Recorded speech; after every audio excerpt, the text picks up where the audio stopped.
Action base ചെയ്തിട്ടുള്ള ഒരു cinema എന്ന് പറയുമ്പോഴത്തേനും അതിനകത്ത് ഇഞ്ചുറി ചാൻസസ് ഉണ്ട്. അപ്പോൾ ആ ഇഞ്ചുറി ചാൻസസിനെ മാക്സിമം കുറയ്ക്കുക എന്നുള്ളതാണ് ഈ ഒരു മൊബിലിറ്റി അല്ലെങ്കിൽ ആക്ഷൻ കണ്ടീഷനിങ്. ഓരോ ദിവസം അവർ എന്തെങ്കിലുമൊക്കെ പുതിയത് പഠിപ്പിക്കാൻ ഞങ്ങൾ ട്രൈ ചെയ്യും. അതിലിപ്പോൾ അവർ പഠിക്കുകയും ചെയ്യും. കാരണം നമ്മൾ ഭയങ്കര ടൈം ബൗണ്ടഡാണ്, നമുക്ക് സമയം വളരെ കുറവാണ്.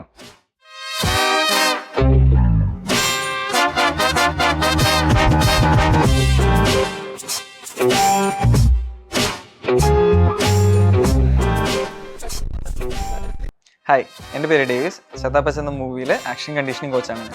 ആക്ഷൻ ബേസ് ചെയ്തിട്ടുള്ള ഒരു സിനിമ എന്ന് പറയുമ്പോഴത്തേനും അതിനകത്ത് ഇഞ്ചുറി ചാൻസസ് ഉണ്ട്. അപ്പോൾ ആ ഇഞ്ചുറി ചാൻസസിനെ മാക്സിമം കുറയ്ക്കുക എന്നുള്ളതാണ് ഈ ഒരു മൊബിലിറ്റി അല്ലെങ്കിൽ action conditioning and movement training കൊണ്ട് നമ്മൾ ഉദ്ദേശിക്കുന്നത്.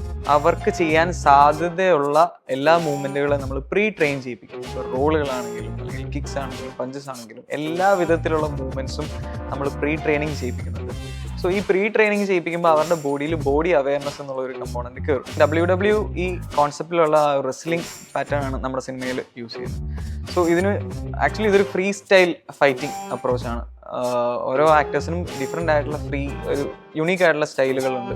ആസ് എ ട്രെയിനർ നമ്മൾ ഡെയിലി ഇവരെ പുഷ് ചെയ്യുന്നത് നമ്മുടെ ജോലിയാണ്. അവർ പുഷ് അതിന് റെഡി ആയിട്ടാണ് അവർ വരുന്നതും. അവർക്ക് ഓക്കെ അല്ലെങ്കിൽ അവർ വരും. അതാണ് അവരുടെ ഒരു പ്രൊഫഷണലിസം അല്ലെങ്കിൽ അവരുടെ ഒരു താല്പര്യം എന്ന് പറയുന്നത്. അപ്പോൾ ഡെയിലി നമ്മൾ പുഷ് ചെയ്യുന്നതോറും അവർ ഒരു ദിവസം ഒരു മൂവ് എക്സ്ട്രാ പഠിക്കുമ്പോൾ അല്ലെങ്കിൽ ഒരു സ്റ്റെപ്പ് മുന്നോട്ട് കയറുമ്പോൾ, കാരണം നമ്മൾ ഭയങ്കര ടൈം ബൗണ്ടഡാണ്, നമുക്ക് സമയം വളരെ കുറവാണ്.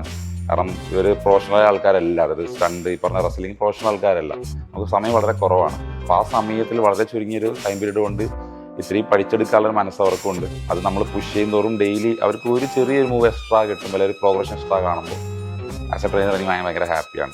ഓരോ ദിവസം അവർ എന്തെങ്കിലുമൊക്കെ പുതിയത് പഠിപ്പിക്കാൻ ഞങ്ങൾ ട്രൈ ചെയ്യും. അതിലിപ്പോൾ അവർ പഠിക്കുകയും ചെയ്യും. അപ്പോൾ പഠിക്കുമ്പോൾ അവർ ചെയ്യുമ്പോഴുള്ള അവരുടെ ക്യാരക്ടറിനോട് കുറച്ചുകൂടെ ഒന്ന് അടുത്തോട്ട് പോകുന്നൊരു ഫീൽ അവർക്കും ഡെവലപ്പ് ആവുന്നുണ്ട്. ഓരോ ആൾക്കാരുടെ ഫൈറ്റും യുണീക്കാണ്. ഓരോ ക്യാരക്ടറിനനുസരിച്ചാണ് ഓരോ ഫൈറ്റും നമ്മൾ ഇതിനകത്ത് പ്രിപ്പയർ ചെയ്യുന്നത്, അല്ലെങ്കിൽ ആ ഒരു ആക്ടേഴ്സിൻ്റെ ഫൈറ്റ് പ്രിപ്പറേഷൻ നടക്കുന്നത്.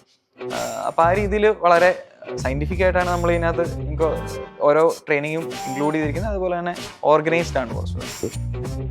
അപ്പോൾ ഒരു മൂവി ആദ്യമായിട്ടാണ് നമ്മൾ മലയാളത്തിലൊരു റെസ്ലിംഗ് മൂവി വരുന്നത്. അപ്പം സാധാരണ ഇതിൽ ചില ഷോർട്സുകൾ നമ്മൾ സ്ഥിരമായിട്ട് മൂവിയിൽ വരുന്നതാണ്. അപ്പോൾ ബോക്സിംഗ് ഒക്കെ നമ്മൾ റിപ്പീറ്റഡ് ആയിട്ട് വരാൻ ചാൻസ് ഉള്ളതാണ്. പക്ഷേ റെസ്ലിംഗ് അങ്ങനെ വരാൻ വളരെ ചാൻസ് കുറവുള്ളൊരു പരിപാടിയായിരുന്നു. അപ്പോൾ അങ്ങനെ ഒരു പരിപാടി വന്നപ്പോഴാണ് ഇവരെന്നെ കോൺടാക്ട് ചെയ്യുന്നത്. ഷിഖാനാണ് കോൺടാക്ട് ചെയ്തത്. അപ്പോൾ ഞാൻ ഭയങ്കര എക്സൈറ്റഡ് ആയിരുന്നു. കാരണം ഇങ്ങനൊരു പരിപാടി ഇവിടെ വന്നു കഴിഞ്ഞാൽ അതെങ്ങനെ ഇരിക്കുന്നു എനിക്ക് പറയാൻ ഭയങ്കരമായിട്ട് ഒരു ആസ് എ മൂവി എൻതൂസിയാസ്റ്റ് എനിക്ക് ഭയങ്കര ആഗ്രഹമുണ്ടായിരുന്നു എന്താ നടക്കുന്നുള്ളത്. അപ്പോൾ ഞാനും അതിൽ കയറിയപ്പോൾ എനിക്ക് ഭയങ്കര ഹാപ്പിയായി. കാരണം ഞാനതിൻ്റെ പാർട്ടാണല്ലോ വിചാരിച്ച് ഭയങ്കര ഹാപ്പി ആയിരുന്നു.